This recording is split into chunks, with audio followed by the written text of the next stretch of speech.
C'est l'heure de travailler, mon pote. C'est pas seulement pour aujourd'hui, c'est pour l'avenir. Fais le boulot maintenant. Il est temps de rester concentré. Et tu le sais. Ne te laisse pas distraire par ce qui se passe à l'extérieur. Dieu travaille en coulisses, dans ce domaine que tu ne peux pas voir. Les choses ont changé dès que tu as reçu ce en quoi tu croyais réellement. Les bonnes opportunités, les bonnes rencontres, la guérison, l'abondance. Tout commence à s'aligner en ta faveur. On parle de l'injustice, de la difficulté, du fait que personne ne comprend. Et devine quoi? Tout ça c'est vrai. Ce n'est pas équitable. La plupart des gens ne comprennent pas, et ils ne comprendront jamais. Alors pourquoi en parler? Profite de cette occasion pour reconnaître que le chaos dans ta vie te façonne et t'améliore, parce que tu choisis de persévérer quand tout le monde abandonne. Qu'est-ce qu'un homme? La personnalité d'une personne, ses façons d'agir, ses pensées, ses actes, tout ça dépend de son cœur. Car qu'est-ce qu'un homme? Un homme, c'est son cœur. Un cœur menteur et trompeur signifie un homme menteur et trompeur. Un cœur mort signifie un homme mort. Peu importe la célébrité, la richesse ou la renommée, s'il n'a pas un grand cœur, il ne peut pas être grand.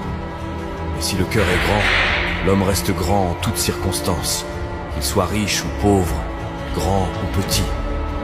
C'est le cœur qui fait la grandeur.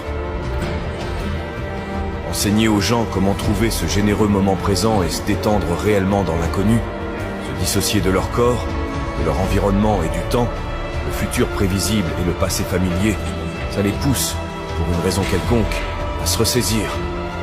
À mes yeux, cela revient à retirer toute ton attention de cette réalité tridimensionnelle. Et c'est là que la porte vers la création et le moment mystique commence vraiment à s'ouvrir pour les gens. C'est facile d'utiliser ton enfance comme une béquille au lieu de la voir comme un outil. Beaucoup de divorces se produisent. Les gens disent que leur famille est dysfonctionnelle, utilisant ça comme une excuse. Mais ce n'est pas une excuse valable, parce que la famille de tout le monde est d'une manière ou d'une autre dysfonctionnelle.